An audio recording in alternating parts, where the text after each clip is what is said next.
ओं रां रां ओं रां रां ओं परस्वस्ताय नमः। गुरु ब्रह्मा गुरु विष्णु गुरुदेवो महेश्वरा गुरु साक्षात् परब्रह्म तस्मै श्री गुरुवे नमः। जय गुरुदेव। ओं गजाननं भूतगणासेवितं कपित्थजम्बूफलचारुभक्षणं उमासुतं शोकविनाशकारकं नमामि विघ्नेश्वरपादपङ्कजम्। ओं कालिकातारिणी बाला त्रिपुरा भैरवी रमा बगला चय मातांगी तथा त्रिपुर सुंदरी कामाक्षी तुलजा देवी जमनी मोहिनी तथा छिन्नमस्ता गुहा काली 10 सहस्त्र बाहुका जय जगदम्बे।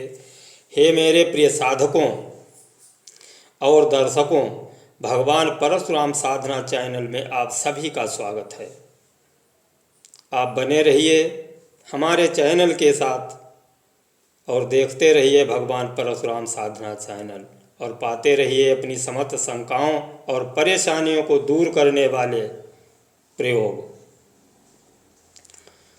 तो आज हम इस वीडियो में चर्चा इस बात पर करेंगे कि कई लोग अक्सर ये पूछते रहते हैं कि भगवान श्री राम ने सीता मैया का त्याग क्यों कर दिया, कि सीता को जो था घर से क्यों निकाल दिया। तो इसके पीछे जो कई एक कारण हैं, कथावाचक बताते हैं ऐसा वैसा। तो एक कारण ये भी है जो मैं बताने जा रहा हूँ। तो इस वीडियो को ध्यान से सुनिए और ऐसे ही आपके भी दिल में कोई प्रश्न उठ रहे हों, कोई शंका हो तो आप हमसे कमेंट द्वारा पूछ सकते हैं। यदि आपकी शंका का, यदि आपके प्रश्न का उत्तर हमारे पास है तो मैं अवश्य दूंगा, नहीं है तो कोई बात नहीं। तो बात सतयुग की है और बृहस्पति जी जो हैं वो देवताओं के गुरु हैं और शुक्राचार्य दैत्यों के गुरु हैं। तो देवताओं और दानवों में जो है भयंकर देवासुर संग्राम चल रहा था। उस युद्ध में दानव पराजित हो गए और अपनी जान बचाने के लिए अपने गुरु शुक्राचार्य की आश्रम की तरफ भाग खड़े हुए। जब आश्रम में पहुँचे तो आश्रम में शुक्राचार्य की माँ थी। उन्होंने पूछा कि माता, गुरुदेव कहाँ हैं? तो उन्होंने कह दिया कि हे दानव वीरों, वो तो कहीं तपस्या करने गए हैं। तो उन्होंने पूछा कि पिताजी कहाँ हैं? पिताजी के मतलब शुक्राचार्य के पिता, शुक्राचार्य के बाप महर्षि भृगु जी को पूछा। कहीं पुत्र आश्रम में तो वो भी नहीं है इस समय, वो तो कहीं गए हुए हैं। कहीं तो मैया वो कहीं गए हुए हैं आश्रम में, ना पिताजी हैं ना गुरुजी हैं, तो हमारी रक्षा कौन करेगा? आज मैं देवताओं से युद्ध हार गया हूँ और देवता हमारे पीछे पड़े हुए हैं, तो जैसे भी हो मैया मैं आपकी शरण में हूँ, हमारी रक्षा कीजिए। तो उन्होंने चारों तरफ एक सुरक्षा चक्र खींच दिया कुटिया के, कि सब लोग इसके अंदर आ जाइए, इसके अंदर कोई देवता नहीं आ पाएगा। देवताओं ने कुछ ही क्षणों में उस आश्रम को चारों तरफ से घेर लिया और दानवों को युद्ध के लिए ललकारने लगे। उस युद्ध में समस्त देवता थे, भगवान विष्णु भी थे। तो शुक्राचार्य की माताजी जो थीं, तो उन्होंने कड़कते हुए जोर से सुर से कहा कि देवताओं, ये आश्रम के चारों तरफ जो हमने रेखा खींच रखी है, इस रेखा का उल्लंघन करने की कोशिश मत करना, इस रेखा के आप अंदर मत आना, इतना मैं बता रही हूँ। तो देवता इस बात से घबराए और भगवान विष्णु से इंद्रदेव बोले कि हे देवादिदेव, ये ब्राह्मणी कुछ ऐसा ना जंत्र मंत्र कर दे कि जिससे जलकर हम समस्त देवतागण नष्ट हो जाएं। इसलिए अच्छा यही रहेगा कि इस ब्राह्मणी का जो है वध कर दिया जाए तो अच्छा रहेगा। भगवान विष्णु ने तुरंत ही सुदर्शन चक्र से भृगु की पत्नी और जो शुक्राचार्य की माता थी उनका शीश काट दिया। देखो होने की बात, जैसे ही शीश कट के जमीन पर गिरा तो कहीं से न जाने अचानक जो है भृगु जी आ गए और उन्होंने वो कृत्य देखा। और कृत्य देखने के बाद भगवान विष्णु से बोले कि अरे ये क्या किया तुमने?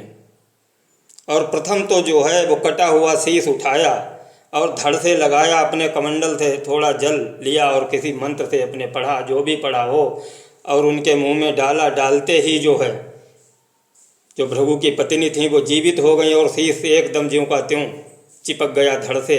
और उन्हें जीवन दान देने के बाद क्रोध में आकर, क्योंकि देखो क्रोध क्रोध होता है, क्रोध किसी के बस में नहीं, हर कोई क्रोध के बस में है। किसी की क्रोध में बुद्धि नहीं रहती ठिकाने पर। एकदम क्रोध में भरकर उन्होंने भगवान विष्णु को शाप दे दिया कि अय विष्णु, कितना उच्च पद है तुम्हारे पास, जगत के नारायण हैं आप, जगत के पालन करता हैं, फिर आपने सुदर्शन जैसे अमोघ अस्त्र का प्रहार कर दिया एक वृद्ध स्त्री पर, एक स्त्री का उससे वध कर दिया, और उनका वध करने के बाद तुमने हमें बहुत दुखी किया है। इसलिए जाओ, मैं आपको शाप देता हूँ कि आपको भी इस मृत्युलोक में आना पड़ेगा, आप भी इस मृत्युलोक में आओगे और ये हमारा श्राप है, पत्नी के सुख से आप भी वंचित हो जाओगे, आपको भी पत्नी का सुख नहीं मिलेगा। इतना ही नहीं, 84 लाख जोड़ियाँ जो बनाई गई हैं उन समस्त जोड़ियों में आपको भटकना पड़ेगा और वो दुख झेलना पड़ेंगे जो उस जोड़ी में दुख होते हैं उसे। इसीलिए भगवान ने समस्त रूप धारण किए।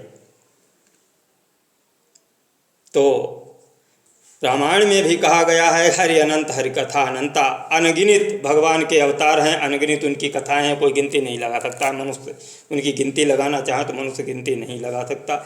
इसीलिए जब उन्होंने राम के रूप में अवतार लिया तो भृगु की वो श्राप उन्होंने भरी कि पत्नी का सुख नहीं मिला। जब विवाह होके आया तो घर से निकल गए 14 वर्ष के लिए, लंका में युद्ध होता रहा। जब लौट कर आए तो सीता को ऐसी वो परिस्थितियां बन गईं कि सीता को त्यागना पड़ा, और जब उसके बाद भी मिलन हुआ तो सीता जी जमीन में समा गईं। तो कहने का मतलब ये है, भृगु की श्राप से उन्हें वो श्राप पूरी करनी पड़ी और पत्नी का सुख उन्हें नहीं मिला। समस्त कारणों में कई एक कारण हैं सीता के त्यागने के, उन कारणों में से एक मुख्य कारण यही है, सबसे पहले यही कारण बना। फिर नारद जी ने एक बार श्राप दे दिया था कि जैसे हम दुखी हुए हैं पत्नी के वियोग में, वैसे आप भी दुखी होंगे। ये कारण बाद में बना। तो एक काम के कई एक कारण होते हैं और हो सकते हैं। हमने जो सुनाई है कथा, ये प्रथम कारण है। भगवान विष्णु को शाप मिला है, वो शाप कि आप मृत्युलोक में आएंगे भृगु का और पत्नी के सुख से वंचित हो जाएंगे। इतना ही नहीं, जितनी जोड़ियां हैं और के सनातन धर्म के अनुसार 84 लाख जोड़ियां हैं, उन 84 लाख जोड़ियों में आपको भी जन्म लेना पड़ेगा। ऐसी महर्षि भृगु ने ऐसा श्राप जो है भगवान विष्णु को दिया था। तो ये कारण सत्य पूछा जाए तो असली कारण यही है सीता के त्याग का, क्योंकि श्राप जो है वो किसी की खाली नहीं जाती है। तो ऐसी ही कोई शंका आपके भी हो तो आप भी पूछ सकते हैं कमेंट में, यदि उसका ज्ञान हमें है तो मैं बताऊंगा। क्योंकि हमें देखो पुराण इत्यादि सुंदर साहित्य पढ़ने का शौक़ है, और आप भी पढ़ा करो। सुंदर साहित्य जो हैं, पुराण वगैरह हैं, धार्मिक पुस्तकें हैं, उन्हें पढ़ाई करो। केवल इसके मोबाइल के चक्कर में वीडियो ही मत खोजा करो। अगर सही ज्ञान चाहिए, सत्य ज्ञान चाहिए तो सत्य साहित्य पढ़ने की आदत डालो।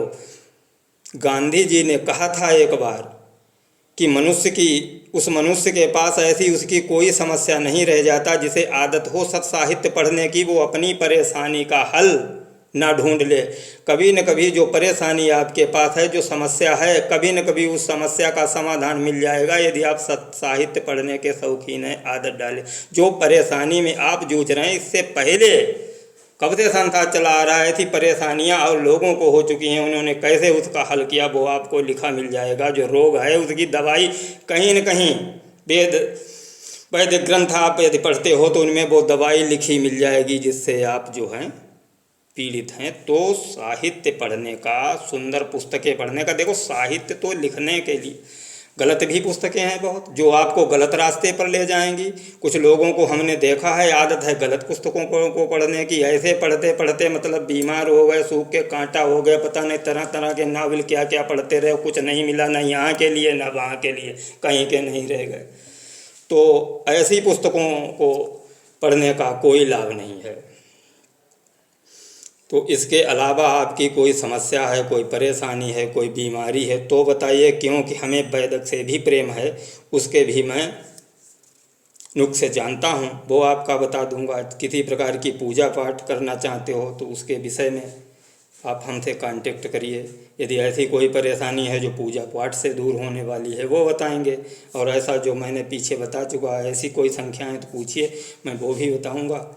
और आज के लिए इस वीडियो में इतना ही, और अगले वीडियो में आपसे फिर मुलाकात होगी। हे ब्राह्मण गौरव तुम्हें प्रणाम। जय परशुराम, जय परशुराम।